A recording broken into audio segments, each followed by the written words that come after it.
And that, my friends, is the sound of another podcast. Peeps, Kenny Molotov here in the studio. Thank you for being here. And we're going to bring in the bass drum. Here it goes. Oh, so delicious. There's nothing like a good bass drum in an electronic song. You know what I'm saying? So, what's been going on? How you guys been? You guys been well? My name is Kenny Molotov. I am a professional plumber. I'm a professional magician. I'm a plumbing YouTuber. I'm also, I guess, a magician YouTuber, if that's a thing. If you go down in the links below, in the description, you'll be able to find all the things that I do here. This is my plumbing podcast. This is basically an overview of what I've been doing this week, where my life's been at, what sort of struggles I got into, and then at the end, we're going to look at a couple of articles today. Well, just one article about a company, a plumbing company, that Dad and I use quite frequently because we stand by their product. And that's the basic scoop, man. Today is Friday, August 31st. I am home a little bit early today, which is super nice. I had one of those weeks where I was coming home pretty late. But to be honest, peeps, I've been having that week for a long time now. It's been a few years since I've been coming home at a regular time. And I guess, you know what, that might be unfair. There were certain times, I remember in certain years, where service got really slow for Dad and I. So there were certain winters or certain springs where it was like, you know, we'd have a couple of weeks off where we'd be working, you know, not a lot, like 20, 25-hour weeks. And then it gets super crazy because everybody wants the plumbers all at the same time. But here, I just want to show you a couple of things. This is the very first podcast on this new plumbing podcast channel called Chronicles of a Plumber. I had this all on my one plumbing channel, my plumbing YouTube vlog channel, which I do on a week-to-week basis. But because this was going a bit slow and people weren't really hopping on board, I had to switch channels so that the analytics on the old channel still is okay. So let me just show you a few things. You're watching this on YouTube, but if you just wanted the audio version, I have a solution for you peeps. If you go on to anchor.fm/Kenny Molotov, this is what you're going to see. You're going to see this pretty little face down here, and you got a bunch of apps that you can actually listen to this on, including Anchor, Breaker, Google Podcast, Radio Public, Stitcher, Apple Podcasts, Castbox, Pocket Casts, and Spotify. I know I said Castbox a second ago, so I'm not totally naive to what I just said. This is Castbox, by the way. You can also find me on iTunes. I do a little bit of music as well. You'll be able to find my electronic trap song there called Note to Self. So that's something else to keep in mind. And the podcast, as I think I said a second ago, is also on iTunes as well. So take a look at it there. If you just want the audio version and you want to go to work and just listen to me ramble on about plumbing and plumbing fixtures and whatnot, let's hop on to the YouTube channel. And I'm talking about the main one, the one that's called Kenny Molotov, which is my YouTube channel where I do plumbing vlogs and I do a lot of plumbing Q&As and just plumbing topic videos. This week I ended up uploading one video called Plumbing Q&A number 7. And in that Q&A, I did a bunch of questions that you guys had sent me. Thankfully, I really appreciate that. We're going to go on to Instagram, and I'll show you the little teaser video that I put up on there. By the way, if you haven't already followed me on Instagram and on YouTube and on Facebook, you could find me at Kenny Molotov. Well, here are the links right above me. So that's where you need to find me there if you want to have a day-to-day sort of update of what I'm doing and what's basically been going on in my life. Let's jump onto the gram, I think that's what the kids are calling it nowadays, and show you exactly what's been going on. As of Monday, we started work, obviously. Monday was a chill day. It wasn't too terrible. Tuesday and Wednesday ended up being a rough-in that I'm going to show you. Thursday slowed down a little bit.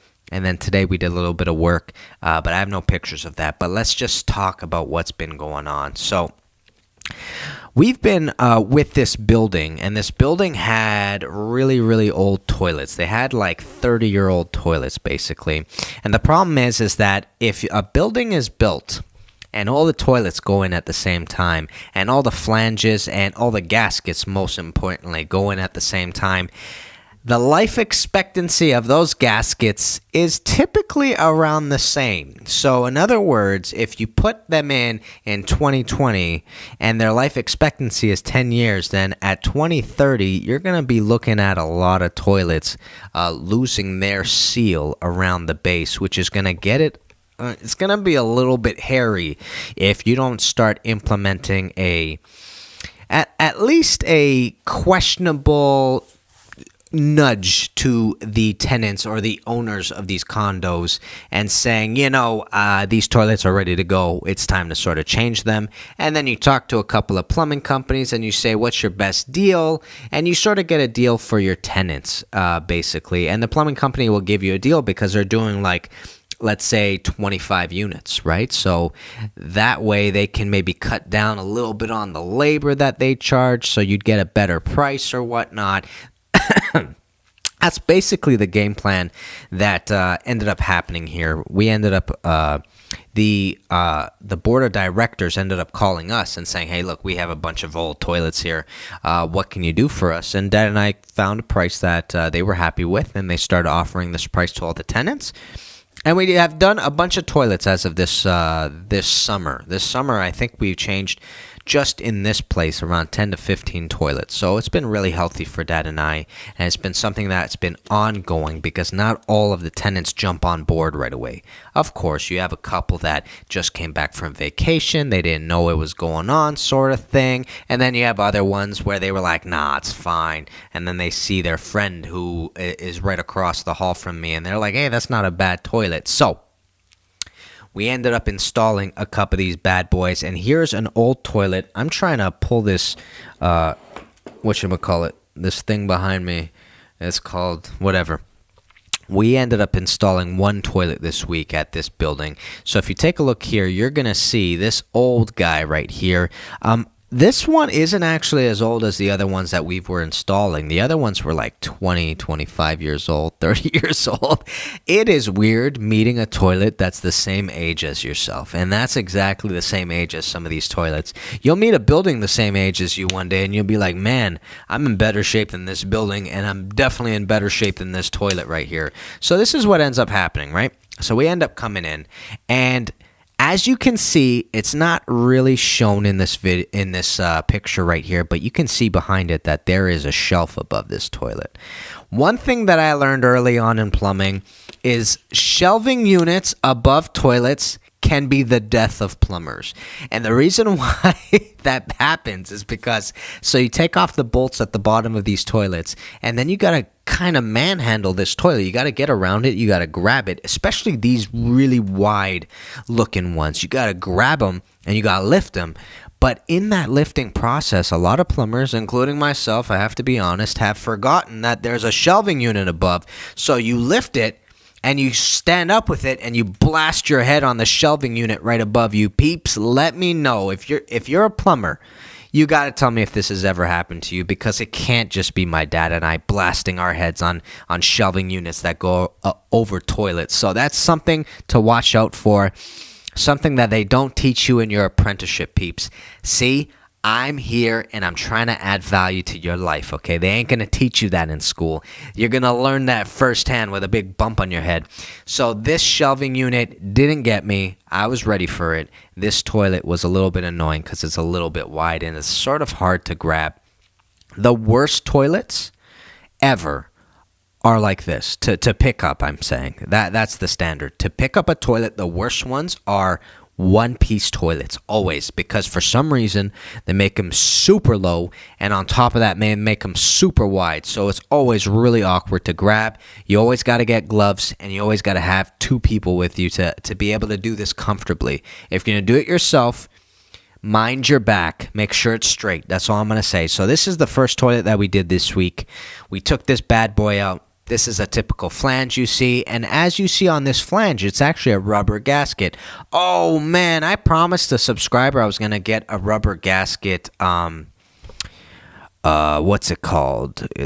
I'm at loss for words today. It's called a what's the brand he was asking? A brand. I couldn't figure out the word brand. It's been a long week, you know what I'm saying, peeps? So I got to get brands on the rubber gaskets that we use, because what the subscriber was saying, and man, I got to remember who it was. He was saying that basically it was like super difficult where he was to find really good brands of rubber gaskets. I got to take a look at this for a second.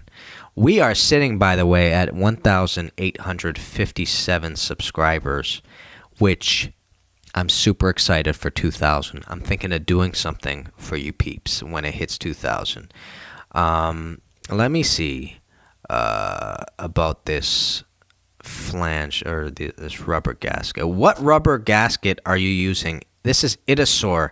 Itasor, sorry, dude. I promised you I was going to get you a brand from the supplier that I have. I didn't do that, so I'm going to definitely try to get that to you. But this is a rubber gasket. A lot of the times you see wax gaskets, and we've talked about this at length in the past, essentially.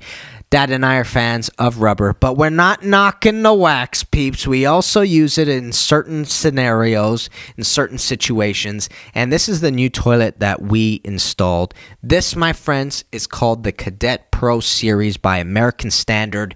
They are delicious toilets to install, and I use that adjective because they are, by my standards, probably, or I should say by American standard, probably the most efficient toilet to install. Literally, and I mean this with all honesty, I'm not trying to exaggerate here. If all the variables are correct with these toilets, you're looking at a 15-minute install. Goes in like that, bro. And honestly, I think I've broken that record a couple of times when everything is in its place. And now I say all the variables because you do have a few variables about putting these things in. And actually, the variables rely on the existing pipes and the previous toilet that kind of screw you up. So, for example, if you lift off the toilet and the flange is just looking like crap, you're not going to install this new toilet in 15 minutes because you're going to have to do a repair. That's one thing. The problem that we found at this building is whoever was installing these toilets before decided to install them and then seal them at the bottom with some sort of... Dude, honestly, it was like glue. I don't know if I've ever dealt with anything like this, but it hardened like cement. So you're trying to lift this toilet and it's not coming out. So what you have to do is you got to get a screwdriver, a long one usually, or a spatula, or a scraper, I should say, and you got to start chiseling it out at the bottom until enough of it is free that you can wiggle the rest of it off. That's why these toilets didn't go in really fast in this building, because of that stupid glue that this person was using. But at the same time, I mean, I think the reason why they put that glue there was to make sure that that thing wasn't going to wobble. And they were right. Whoever installed that with whatever that sort of epoxy baloney they were using, man, those things were solid. They could withstand nuclear war. But I digress. If all the variables are correct, including the flange, including being able to take out the old toilet, etc., really quick installation. And a couple of things that really make this stand out for me than other ones is that when I install these, it's no baloney. There's nothing added to it. It's literally bare bones, but at the same time, there's almost a hint of a plumber helping the design of it. And here's the reason why. If you ever install if you ever install a toilet and you take the toilet bolts and you put them into the flange and the flange isn't secure on the floor, what you're going to notice is those toilet bolts are going to fall down. They're going to fall down into the crevice or whatever area is underneath, and you're going to have a hard time reaching that toilet bolt once the toilet bowl comes on top of it. What's amazing about these toilets is that not only are they easy to install, but they actually supply the bolts for you. And they supply a bolt with a very special washer that goes on it that has a thread. And this washer is intended to secure this bolt to the flange before you put on your toilet bowl. And that, my friends, is something my dad and I have been doing for years before installing these guys. So in other words, what we'll do is we'll take the nuts off these old toilets and we'll keep the nuts so that the next nuts that we use, or so that that sounded weird, so that the next toilet that we install, if we're using our own bolts, we'll be able to put those nuts on and secure them to the flange so that they don't fall through like that. Well, guess what? American Standard already thought of this. They already decided, you know what? We're going to supply these with the plumbers because this is what the plumbers need. So as soon as you get these two bolts out, you put those washers on, you secure it to the flange, you throw this thing on top with the gasket, you feel the compression of the gasket if you're using rubber, and you're good to go, man. And then what's great is then you take the tank and you put it on, and the tank comes with a tool designed so that you can hand tighten the tank to the bowl. So peeps, American Standard has thought of everything for the installation process. And for us, it makes a really great difference because everything is sort of easy. And not only that, here's what I love about it. Even though it is your standard toilet, it's not too fancy, at the same time, it still looks great, and it's still got a really decent life expectancy. And that's why Dad and I stand by this toilet. That's why if somebody goes, can you pick up a toilet for us? This is the one we're going to pick up. And a lot of people go, well, is it nice? We go, dude, it's the only one that we love installing because it's so fast, it's so easy, it's so efficient. I've probably installed over 200 of these, honestly. And the way they're designed, they're easy to grab, they're easy to move. Man, I am telling you, I've got a bias here, peeps, and that bias is the American Standard Cadet Pro Toilet is the one Dad and I go for, and I can't plug it enough. I love the American Standard Cadet Pro Toilet. Now, if you're listening and you're thinking to yourself, Kenny, I got one even better than that, you need to go down in the comments below and let me know which toilet you're talking about so I can take a look at it, okay? And it's got to beat all those things I was just talking about, which include really fast installation, and it feels like a plumber was helping in the design, okay? Let me know in the comments below. I'd love to know about that. Do you guys love the Cadet Pro? Do you hate it? Come on, talk to me, man. So, that was Monday. That's the toilet we installed. Big fan. Second day was Tuesday. Yeah, we're going through the week. But I just wanted to show you this because this is the video. This was a teaser video that I had put up basically doing the Q&A, and these are the questions that I went through. Kenny Molotov here in the house. Just finished work a couple of hours ago. I'm super pumped because we're doing a Q&A together, which is something we haven't done in a long while. You guys gave me some awesome questions, and now I'm going to give you some juicy answers. Let's jump into it. I want to know how the new house is coming along. Can I be a plumber without a driver's license and or being an ex-felon? Did you get your backflow certification yet? And what's a regular charge for a main sewer stoppage from a clean out access? And do you guys open main sewers from roof vents? Just curious. Do you prefer residential or commercial plumbing? How has plumbing changed my life? Eric Olive asks, what's your favorite plumbing tool? Hey Kenny, hope all is well. I'm starting my first term of school for my plumbing apprenticeship at the end of the month. What advice can you offer me to get the most out of the next 8 weeks in school? And I'll see you guys very soon. Kenny Molotov, guys. Peace, baby. So that was the video I had uploaded, and I want to thank everyone again for giving me those awesome questions. I have a couple of really interesting things that I need to say about a couple of those questions. Louis the Plumber, who had sent me the question about going through roof vents when you're snaking drains, I gotta give some credit to Louis. I had no idea plumbers were going through roof vents. Honest to God, I had no idea. Dad and I have never went through a roof vent in order to access a main stack. But I also got it verified by another plumber out there, Josh McFate.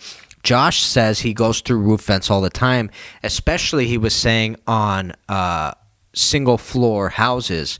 And Josh lives in Florida. So that was really something that was eye-opening to me because that's something Dad and I have never even talked about before. We never have considered going through a vent in order to do this. So what we have definitely done before is I did a video once called the 3 worst drain calls I've ever experienced.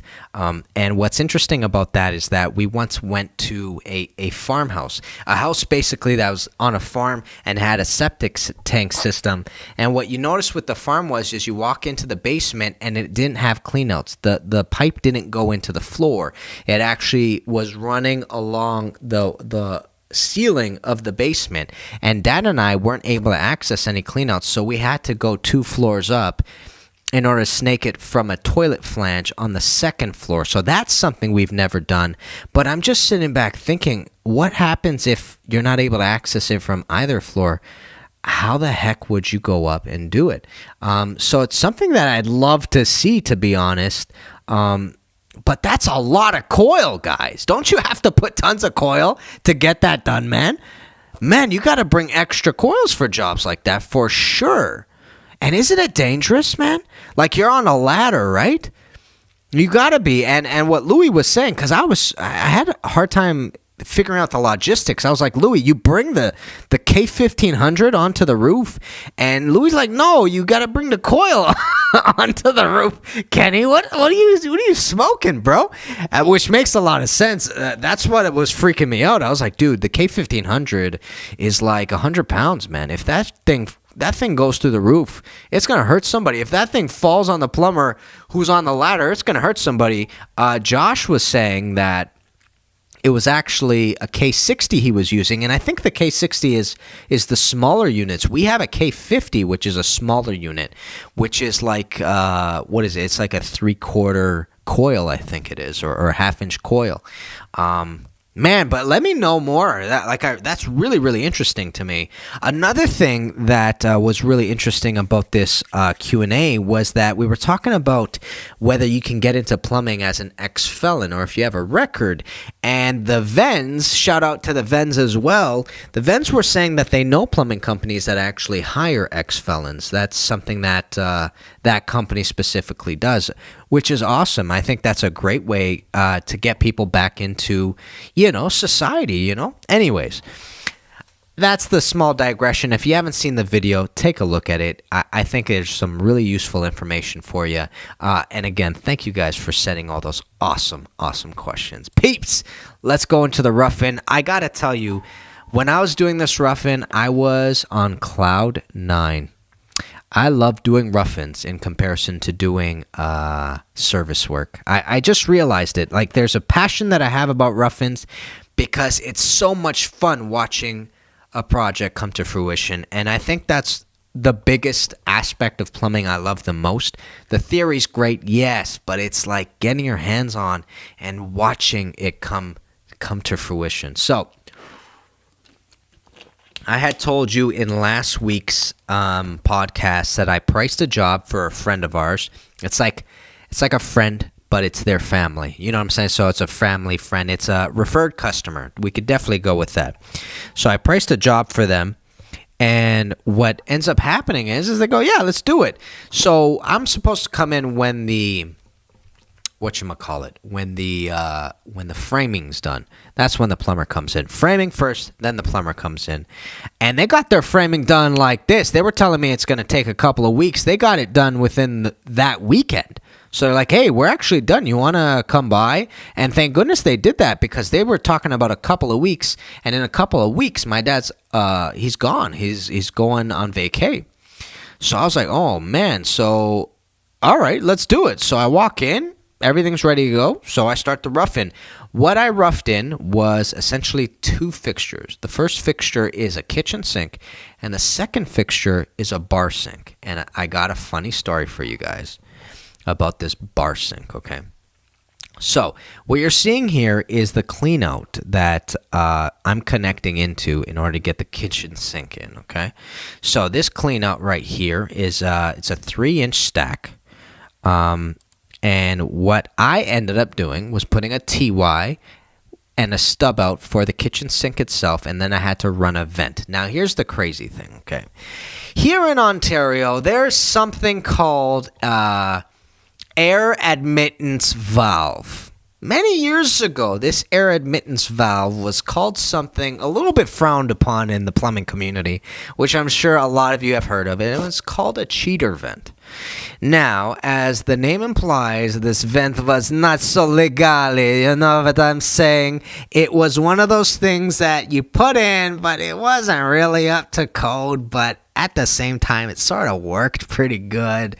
Now, I walk up to my teacher one day and I go, so cheater vents are illegal, right? He goes, no, actually there is one version of a cheater vent called air admittance valve, which is actually correct, and which is actually up to code. And this air admittance valve basically is a specific size, and it's got a mechanism in it that is known to have good standards to it, in other words. So the way an air admittance valve works is you have your valve, and when your fixture discharges, this valve will open for you. So this mechanism will come down, and this mechanism is sort of like a stopper. It sort of plugs a hole. It'll come down as the fixture is discharging because it's sucking air from the vent, and when it comes down, it'll suck the air from around it to help make sure that it protects the trap, and it also helps the flow of the water through the pipe and to make sure there's not too much turbulence. That's why we have vents. So it'll suck it, and then as soon as the suction is done and the fixture is done discharging, this mechanism will pop back up ever so elegantly. And that is what an air admittance valve basically is. Now, I get to this customer and I say, look, here's a couple of options, because you basically have a stack here. And this stack is doing nothing. It's venting through the ceiling, through the roof at some point, but there's no vent to connect this new fixture to. So they're like, okay, what are the options? I go, well, look, there's this air admittance valve. But here's the thing about the air admittance valve that a lot of people get really uncomfortable about. They have a life expectancy. At some point, that mechanism is going to fail, which means that your flow, you might see a difference in flow. Your trap seal might have an issue, etc. Like that's one thing that people get nervous about. So these guys opted. So in order to offset this sort of issue, what a lot of people say is you got to leave a little access door for this thing. So whenever it does malfunction or whenever it does kind of break on you, you open up this this door and you unscrew the old one and you screw in the new one. That's it. You can swap them out interchangeably like that. And they opted out for it, which was interesting because it's the cheaper way to go. So instead, I had to run this vent to a 30 feet away, literally. Like it was 24 feet from one end of the basement to the other. And then I had to run another 5 feet. I ran this vent 30 feet away. So they opted for this option, even though it was a little bit more money, instead of going for the air admittance valve, which was really, really interesting. So that was cool on our part, but it was a long run, peeps. It was a long run to get done. So I had decided to do this rough-in 2 phases. The first phase was come in and do just the vents and the drains, and then the second phase was to come in and do the water. So we're going to look at just what I did for the drain. So the drain itself is 1.5 inches, and then we went up to 1.5 inches vent. Usually for 1.5 inches pipe, you only need 1.25 inch vent. But as many of you probably already know, 1.25 inch pipes are actually more expensive in ABS than they are in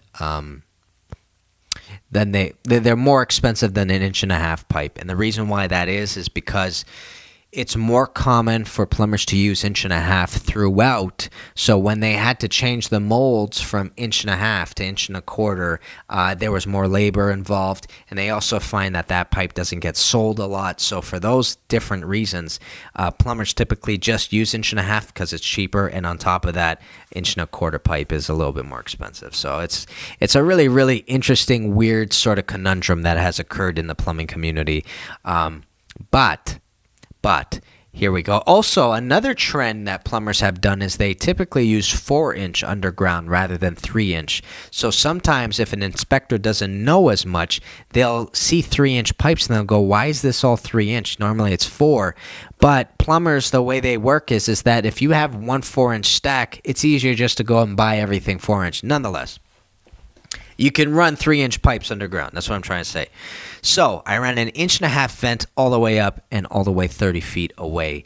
And the interesting thing on the other side was it was a little bit difficult to figure it out. I wasn't able to show it in a picture because it was so dark, but there was a 90 coming down and another 90 coming this way into the already existing vent. And I wanted to connect to this 90 right here. So what I ended up doing was cutting this 90 a little bit higher, eliminating it, cutting this one in the middle between the 90 and whatever was below it. I think there was another fitting below it. And I ended up putting a coupling here. I ended up putting a 90 a bit higher because I needed to be as high up on the joist as possible in order to run 25 feet to the other side, because you still have to put slope on your vent. Another interesting thing about this is that according to code, from what I understand, you don't actually need slope on your vent.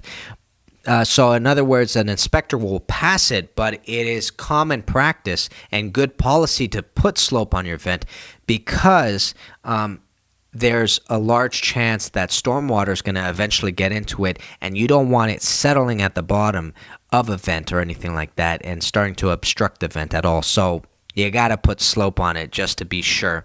So in order to run it 25 feet, I had to make sure that it started up as high as possible because you're running it at 1/8 of an inch per foot.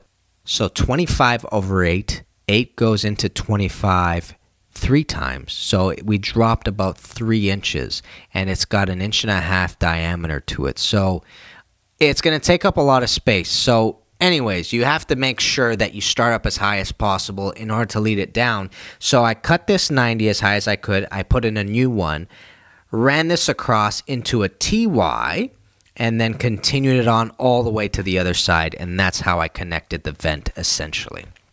So that's something interesting to talk about. Also, by the way, what I had to do, you see this 45 offset on this 3-inch pipe? Well, this 45 offset was actually way higher. It was probably about a foot to 2 feet higher. And what the carpenter had said, the moment he looked at it, he goes, look, that's going to be really hard to put your cabinets in if that 45 offset's going to be that high. So after I installed this TY right here, which takes in the drainage water from so basically the rough-in for your kitchen sink, I immediately did a 45-degree offset, so it's really low so that you can get a cabinet in still if you needed to, which is essentially what's going to happen. And I think I got another angle of this, and I also angled the vent to go really almost parallel towards this 45-degree offset with the stack right there. And that is basically what I did that first day. And then I ran this thing 25 feet across the basement in the ceiling joists and 5 feet across to get to that ceiling joist, okay? So that was Tuesday. Tuesday I spent all day doing that. And then I also roughed in the bar sink on Tuesday, but I didn't take a picture of that. Let's get on to Wednesday. Wednesday is when I started doing all the copper and all the PEX. So that's another thing that we brought forward to the couple that we were helping and installing this for. We essentially gave them the option to go with either copper or PEX. And what's interesting is they were really opposed to PEX. Now the thing is I understand old school is of the thought that they constantly saw copper. They don't want some crappy stuff coming into their house that they're going to have to replace in a couple of years. I get that completely. But it is important to remind your customer, look, these are competing materials, and actually one is way cheaper than the other. We threw in PEX, man, and PEX goes so damn fast. And HG_10X, man, nailed it. How bomb is PEX compared to copper? Dude, it's so bomb. You move so fast with it, man. You just fly through things because of it. And it was really, really fun doing PEX, because when you're moving that fast, you feel like you're on top of the world, man, honestly. So they opted for the PEX because they saw the difference in prices for us. But what this picture here is a bunch of copper fittings. And you might be thinking to yourself, if you haven't done a rough-in before, why is there so much copper fittings? Well, you still got to sort of set up the copper in order to introduce the PEX into the system. And what you're seeing here is a bunch of copper 90s, a couple of copper Ts, and a bunch of small little copper nipples, as we call them in the industry. And then right here, these brass pieces right here are the adapter from copper to PEX. So as you see here, you have a 1/2-inch connection which will slip over the copper pipe. And then this little knob or whatever you want to call this toothed area is where you connect your PEX pipe. So your PEX pipe will come over it, and then you'll crimp a ring on top of that, and it will not be able to dislodge from the connection. And that's basically how it works. So moving forward, I want to show you exactly what the game plan was and what I did. So as you see in this corner over here, what they wanted to do, the reason why they wanted to do this first and foremost was because the copper pipes that were there initially were actually getting in the way of the framing. So they're like, is there any way we can sort of maneuver the pipes any sort of which way? So Dad and I came up with this idea. Okay, look, since we're already introducing PEX, why don't we move it up into the ceiling joist and then connect PEX into it afterwards to bring out for the rough-in? Dad and I said, that's probably the best way.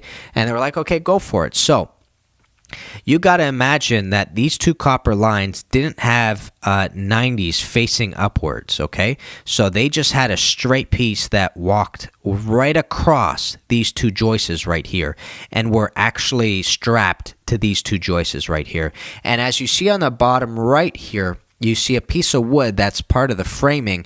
They wanted to send another 2x4 this way, part of the framing as well, but they couldn't because these pipes were obstructing. So Dad and I decided what we're going to do is we're going to send a 90 up and a 90 out, and then put that adapter, the PEX to copper adapter there, and solder those things together.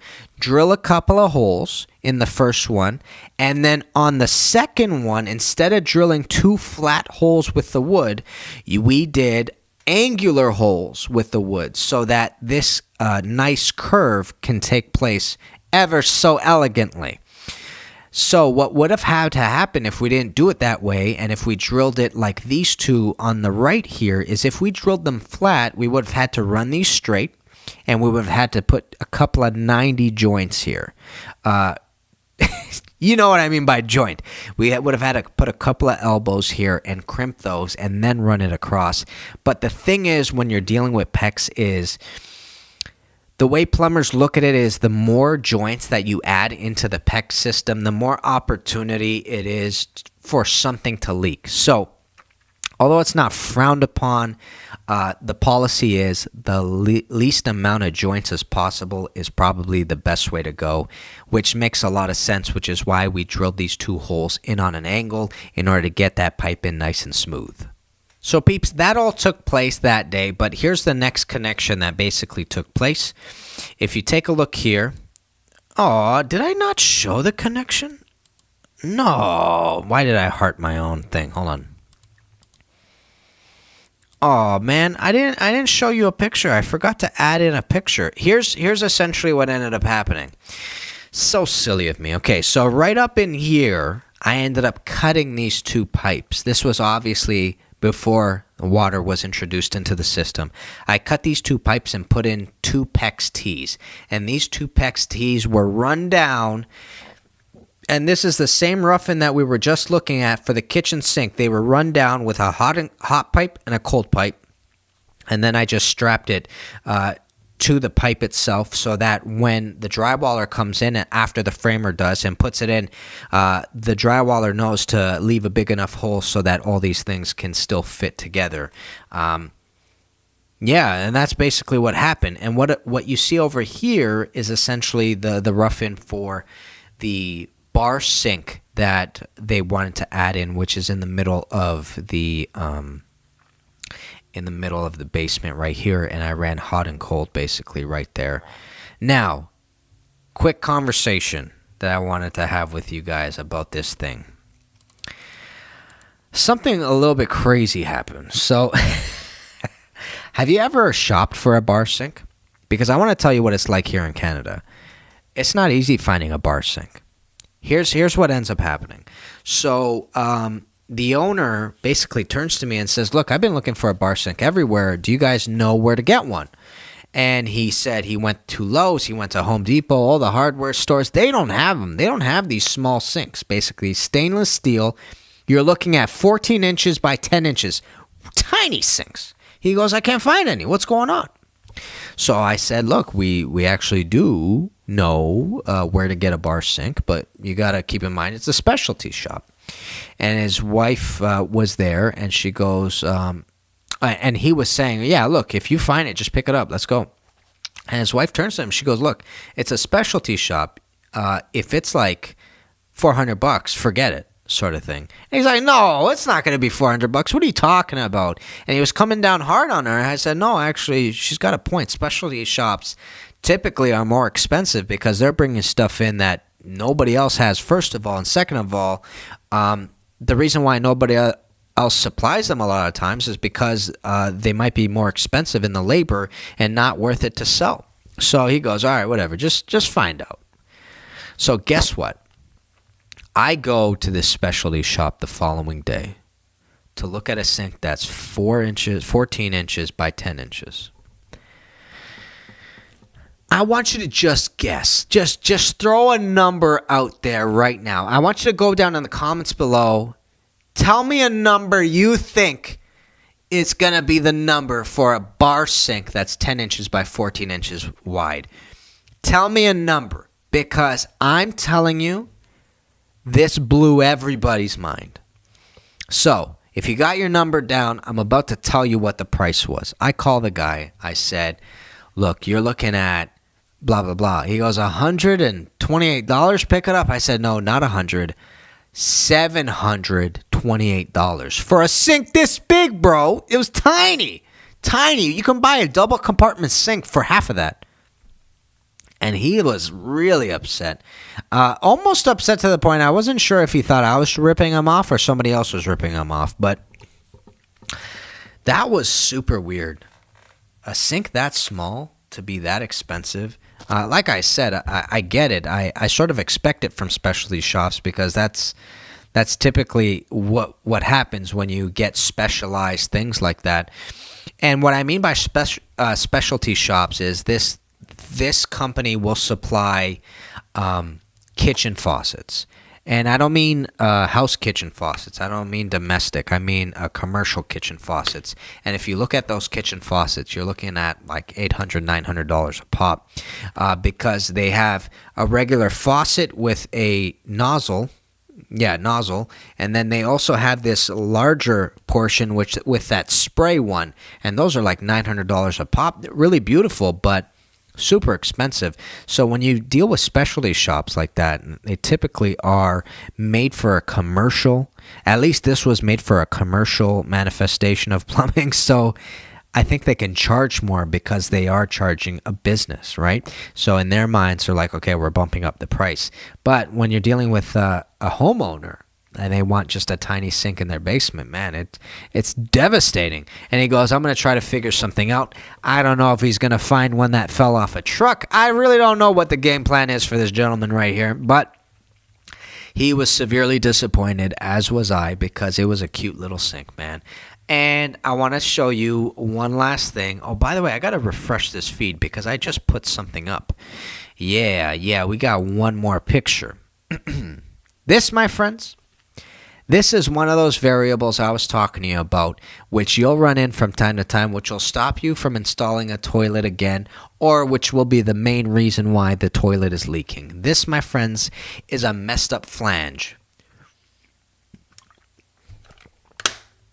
And the thing is,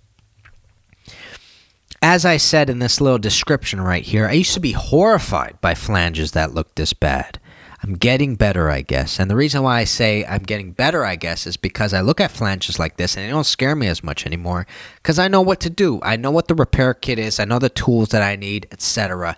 But you see this little massive gap? I know that was a juxtaposition. You see this ginormous gap right here and how it bows a little bit? It's not supposed to bow like that. You see the one on the other side and how it's like even worse? It bows even worse? It's not supposed to do that either. It's supposed to be flush with the ground. It's supposed to be parallel to the ground. And that's a clear indication of nut abuse or bolt abuse by implementing or over-tightening the nut. They over-tightened this toilet so much, essentially, that it deformed the flange, and that is just abuse, my friends. And this comes from the foundation. And what I mean by foundation is the tile, the floor. The floor itself was not level, so the way the toilet sat was it was constantly wobbling. So when you have a wobbly toilet, people's first thought is, okay, let's start cranking these bolts, man. And that's exactly what they were doing. And for years, it's just been slowly deforming this thing over and over and over again. And people have been sitting on this toilet and it's been wiggling. So it's been pulling on these bolts and pulling on the nuts. And it's just been it's a formula for disaster, man. So the plumber comes in and goes, what the hell am I getting myself into? So here's the interesting part. So this red thing is a repair kit. All right. This is not the way the flange initially looked. It's not usually red. Unless you're dealing with a brass one, but even the brass ones aren't red. The brass ones are typically brass colored, if you know what I'm saying. So this was a repair kit. Underneath is a flange that is ABS. And the flange that was ABS is completely destroyed. Here's another angle of this horrific scene. This is the before. This is with the repair kit off. So we took this red piece off that was bowed. And this is what you see. You see this entire slot right here that's gone? That used to be flange. That used to be where the bolts went for the toilet. That got completely ripped out at one point. And you see this little thing right here that looks like an oval thing? That used to be the other slot for the bolt, and that got ripped out at one point as well. So somebody had to put a repair kit, which is something that you're supposed to do. So they did the right thing there. The only thing is that they didn't fix the initial issue, which is the floor. Now, you can't always fix the floor, but there are a couple of things that you can do to make sure your toilet's not wobbling so that you don't put the stress on the bolts. So, first things first, Dad and I see this. We both start weeping, and we realize it's going to be way worse. This magnified on me for no reason. And we realize it's going to take way longer, and it's going to be more material and more time, but at the same time, we're prepared for it. And we're like, okay, we're doing this. So here's what happens. We take off the repair kit, and I drilled 4 holes into this flange right here. We drill them pretty deep, and you do need a hammer drill in order to do this because there is cement underneath this flange, okay? If you take a look over here, this is what I used as a template to drill those holes. So you see the 4 holes there? Well, I just put it over this flange right here, drilled 4 holes, made sure that they went deep enough because you see this little screw right here? That is a cement screw, my friend, and that is going to go straight into the repair kit flange and into the cement below, and this is what you see afterwards. So you have this really pretty site. We had to put these bolts in first to make sure that they were in because they were a little bit hard to wiggle in after that. But that's what we had to do. That took a good half an hour to 45 minutes of time. And that was basically having to run to the truck and grab tools, come back, make sure that we had everything in stock, basically. And then finally, once you do that, then it's back to the basic installation of the toilet, which is bam, bam. So the way this worked out is this customer of ours called us and said, look, we need new toilets. Now, this right here, my friends, is not a Cadet Pro toilet. This is a pressure assist toilet. And I think it is also American standard. And we can double check about that a bit later. These toilets are awesome. But a pressure assist toilet, I think I did a podcast about this. I'm not sure if I uploaded it, but we did a podcast about it. I'll actually look this up today too. This has a bladder on the inside. I think it's called a bladder. Yeah. It essentially, what it does is it creates pressure in the tank so that when you hit the lever and it discharges with great pressure, and it basically shoots whatever is inside down this pipe. You know what I'm saying? So this customer of ours owns a restaurant, and he was saying, he has problems from time to time about drains, and he's really worried. Is there anything that we can do about it? Dad goes, pressure assist. Don't even think twice about it. Pressure assist. Only thing is, dude, these toilets are like $800, man. They're not cheap. So people are really apprehensive at first when you tell them the price. They're like, man, we're looking at a lot of money here. Yeah, you are, unfortunately, but it is a product worth investing in if you have a problem with slow toilets, because you got to imagine, you don't know what your customer's throwing down the toilet. There are a lot of customers that are respectful and whatnot, but every once in a while an accident will occur and they'll drop something they shouldn't drop as it's flushing, and then it's a game over for you. In comes the plumber. Out goes the money to the plumber. And sometimes you have toilets that just do not flush well at all. And what I mean by that is that they're old and they spin forever, which is a problem with the flush mechanism and whatnot. And look, if you're dealing with a commercial manifestation of plumbing, dude, it's just always a good idea to get pressure assist toilets. They are the superior product. Yes, you're paying a ton of money, but man, is it worth it. So this customer called us, asked us to install 2 pressure assist toilets. This is the one that we installed in the handicap washroom. And the reason why this was also expensive was because this is an elongated and a larger height tank, or bowl, I should say. It's handicap height, essentially. And in handicap toilets, in handicap washrooms, you have to put these toilets in. It's by code. If you don't have these in, basically, an inspector can walk in and force you to put one in, or else they can shut down your operation if you don't, basically. So that's what we did that day with that horrific flange. And actually, it was a pretty long day, and we did one more thing. We installed some delicious cast iron, boy. Looks good enough to eat. Thank you, Impetus Pand H. Plumber Saul, nice work, Kenny. Shout out to both of you guys. You both are individuals I see on a regular basis on Instagram, and I always love your stories, to be honest. Plumber Saul showed a flange today. Oh no, he showed a toilet pipe. If I can find it, I'm going to show you guys. But we did some cast iron work, basically, yesterday.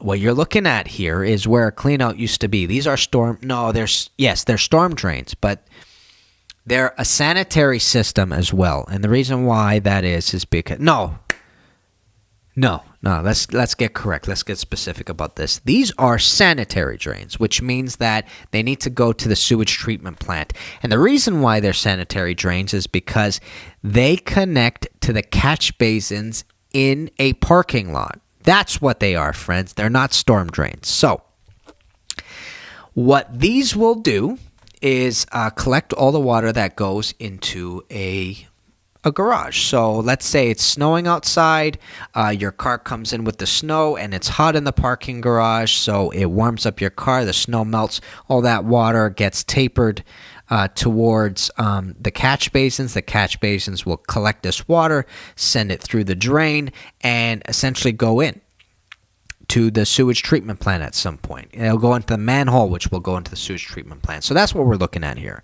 So like I was showing you, there's a video I have of me basically changing out a bunch of this, and Bibby St. Croix, who supplies or manufactures these pipes, sent me a shout out once, basically going, hey, we saw your video and you were talking about cast iron pipes, blah, blah, blah.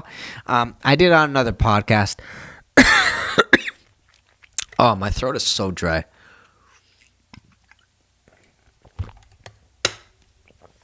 I talked about it on another podcast. So that's what we're doing. We're changing out cast iron. So this right here is a clean out, a cast iron clean out. And if you don't know already, a clean out is essentially an area that you can open up a drain to access it, usually with a drain machine, or to look in if you're sort of inspecting things. And you usually put these at the base of every stack, and that's what we did. And this is, there's two B's here, standing for Bibby. And then if you continue on upwards, you see we have another cast iron pipe which says Bibby on the side as well. And Bibby St. Croix is I think it's a Canadian company, but it's also got roots in America as well, and they manufacture cast iron pipes essentially. And like I said, they sent me a shout out once, which was really nice, and they sent me some merch actually. I got some Bibby St. Croix shirts in this house right here. So that was the week of plumbing, and what I wanted to do was talk to you guys about the American Standard Cadet Pro Toilet, which I plugged like a maniac, I know, but I gotta show you it. I gotta talk to you about it because it is the toilet of our dreams, and this is basically what this guy looks like. This is the Cadet Pro Compact Right Height. They're a bit expensive on this. I guess Dad and I get them at cheaper prices because they're sort of wholesale. Like when you go to a supplier, it's like a wholesaler essentially. You get them a bit cheaper. So as a business, you can mark it up a little bit and then sell it to the customer. And what's interesting is that I've never seen these triangular ones. There are a couple of triangular tanks right here that I've never seen before. But I'm going to see if I can find the one we typically get. 10-inch rough-ins are actually expensive to get in some toilets. There are rough-in that a lot of people, for some reason, we typically get 12-inch rough-ins. Anyways, that's just something. I think we go for this Cadet Pro round front 4.8 liter. This is the guy that we typically go for. And man, he's just so fast to install.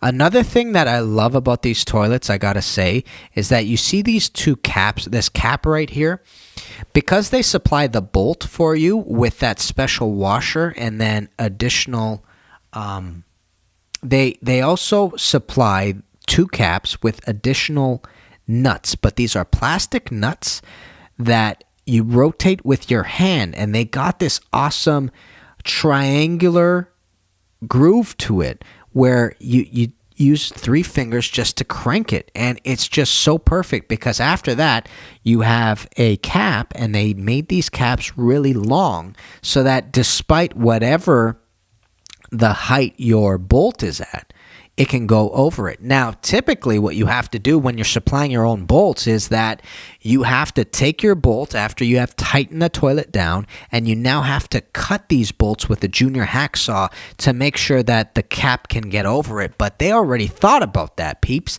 They already thought about it, which is why I'm thinking to myself, man, that is probably a plumber telling them what the heck's going on and what's the most annoying thing about installing toilets. So they figured it out. And they said to themselves, look, why don't we just help the plumber out or the installer out and make it easy? And that's exactly what they did. So this is the bad boy that I'm absolutely in love with. This is the one Dad and I go to immediately when we have to install toilets and people tell us to pick them up. We go, this is the guy. This is the one we do.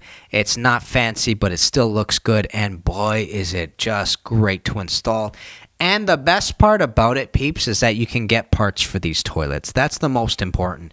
A lot of people in our history have gotten really fancy toilets from like Germany and whatnot. And look, it's great when they're working fantastic. But look, if you can't get parts for it, you're just wasting. You're wasting a bunch of money the next time. Because look, let's say anything malfunctions with this toilet, we can still put in a universal fill valve. We can still put in one of our universal flappers. They're just super easy to take care of and service when you need to. So that's just another aspect that makes them superior in our thoughts. Like, think about it. The next time something goes wrong with this and you can't order parts, or you're gonna buy a brand new toilet with this, man, you're just basically being charged a service call in comparison to like a $400, $500 toilet. So I wanted to look up American Standard real quick, and then I wanted to also look up the pressure assist toilets because they're a lot of fun as well, which is the second picture that I showed you today.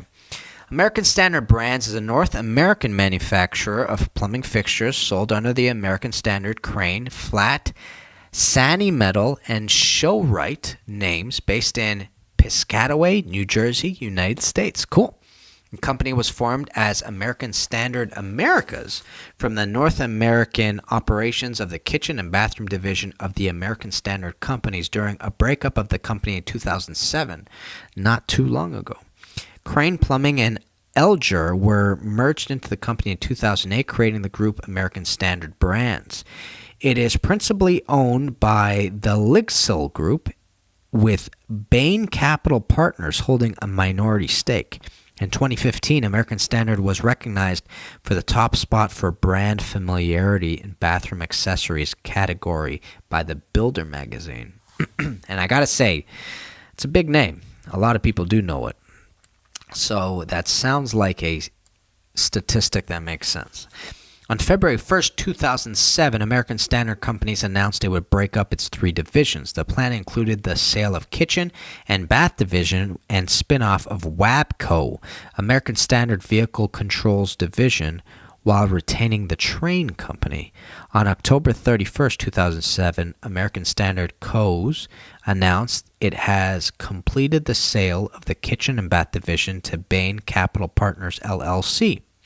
This includes the sale of American Standard name to Bain, while American Standard retained the rights to use the American Standard name for HVAC products. American Standard changed its name to Train on November 28, 2007. Bain Capital created American Standard Americas from the North American units of the bath and kitchen business units acquired from American Standard Companies. These sentences are really convoluted just because you're using American Standard so many times. Bain sold a majority stake in American Standard Americas to Sun Capital Partners on November 27, 2007. In February 2008, American Standard Americas merged with two other plumbing fixture companies, Crane Plumbing and Elger, to create American Standard Brands. Oh boy. So they still want to basically keep the American Standard name, essentially. But in doing so, they've made a bunch of different other sub-names to be able to continue it on. American Standard Brands donated over 1,500 plumbing fixtures and accessory to SBP towards Hurricane Katrina relief work in 2011. Oh man, that's really nice. In 2013, the Japanese firm Ligsil agreed to purchase American Standard Brands from Sun Capital Partners, thus positioning Ligsil to benefit from an anticipated recovery in the American housing market. 2 months after its acquisition by Ligsil, American Standard Brands unveiled a new logo. Alrighty, so that's a little bit of background about American Standard, and what I want to look up briefly before we go is the pressure assist toilet. Here it is. From the outside, toilets can take on many appearances. They can use an elongated bowl, for example, or use a sleek one-piece design inside. Inside, though, the working guts of the toilet will use one of only two designs. Either the toilet will use a traditional gravity flow operation, or it will use pressure-assisted mechanism. Is that true? Is it only down to two? Pressure assist models are usually found in commercial settings like restaurants, although they are starting to become more common in residential bathrooms. Power assist toilets are based on a tank inside tank model. As water pumps into the toilet tank from the water supply valve, it creates air pressure in the tank chamber. This sets the stage for a slightly different type of flush cycle that will occur in a gravity flow toilet.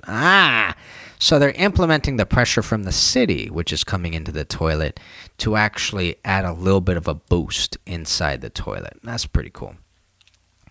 When a pressure assist toilet is flushed, the compressed air in the air chamber is released, which makes it goes whoosh. That was like spot on sound effects right there.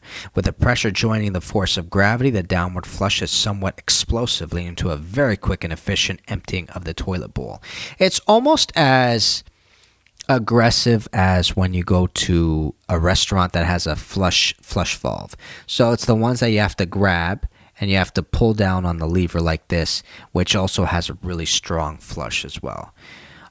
You might think this would make pressure assist toilets very popular, but the backdraw is that the explosive flush can be quite loud, which is enough to dissuade many people from wanting such a toilet in the home. Another drawback for many homeowners is that the mechanism seems unusual and may be hard to purchase. In reality, however, a pressure assist toilet mechanism is relatively simple, consisting only of a sealed plastic drum, a flush cartridge, and a water intake valve. While all manufacturers of pressure assist toilets use identical parts, most hardware stores don't carry them, and although plumbing supply houses carry the repair parts, they are very rarely sell to non-plumbers. Interesting. They're also a more expensive toilet. So what this is saying is you wouldn't use them in a residential application because a lot of residences have ABS or plastic pipe, and the way plastic pipes work is that they're pretty damn loud. Even with regular toilets, it sounds like you're being flushed upon sometimes, and that has a lot to do with the way people insulate their homes, or the way builders insulate the homes, I should say, and also the materials that were being used. So, for example, they used to use cast iron in houses, but because it's just cheaper, they don't typically anymore unless you're asking for it. At least in North America, from what I understand. But cast iron's super quiet. That's one of the benefits to using it. Is it's the quiet pipe. It's got a very large wall thickness, and that wall thickness absorbs the sound really nicely, and that's why they put them in high-rise buildings, because it would be super loud if it was just plastic pipes everywhere. At least that's what I understand. I also do see plastic pipe in high-rise building, XFR, like we talked about in another podcast, which is the fire rated type of plastic. You're not allowed to use ABS for that reason. And that's what a pressure assist toilet is, and that's what we also installed this week. So peeps, that was a full week of plumbing. Thank you for listening. Thank you for being here. Thank you for supporting the channel. This is the new YouTube channel that you're looking at right here. And of course, once again, you can find me on all these different avenues: Anchor, Breaker, Google Podcast, Radio Public, Stitcher, Apple Podcast, Castbox, Pocket. I said it again: Castbox, Pocket Casts, Spotify. You can find me at Chronicles of a Plumber on YouTube. You could also find my vlogging channel, which I update more often, which is just Kenny Molotov on YouTube. And you can find me on Instagram as Molotov Plumbing and Kenny Molotov. Everything is in the links below. You can find me there. I appreciate all your support and your love. Thank you for being here on this journey. Thank you for all your comments below. And I'll see you guys very soon. Kenny Molotov, guys. Peace, baby.